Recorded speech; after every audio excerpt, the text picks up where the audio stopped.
Supreme court ने NA 97 Tandlianwala में वोटों की दोबारा गिनती के लिए अली गौहर बलोच की नज़रसानी दरख्वास्त खारिज कर दी। जस्टिस नईम अख्तर अफगान ने रिमार्क्स दिए कि रिटर्निंग अफसर ने इलेक्शन कमीशन को तहरीर जवाब में कहा कि कोई दरख्वास्त नहीं मिली। जस्टिस अमीनुद्दीन ने कहा कि सुप्रीम कोर्ट का फैसला वाज़ह है कि दोबारा गिनती की दरख्वास्त नहीं दी गई थी। इस्लामाबाद से ओवैस अब्बासी हमें ज्वाइन करेंगे। ओवैस, मजीद क्या कहा गया इस दरख्वास्त पर? जी बिल्कुल, देखिए NA 79 तांदलियावाला वोटों की दोबारा गिनती की केस की समाअत हुई है।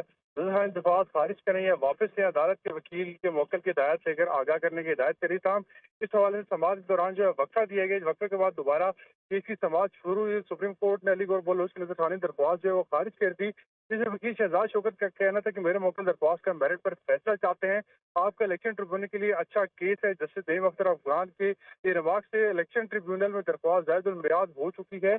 वकील अली बलोच गौहर का ये कहना था, हम सुप्रीम कोर्ट ने वक्फे के बाद केस की समाअत करते हुए दरख्वास्त खारिज कर दी है।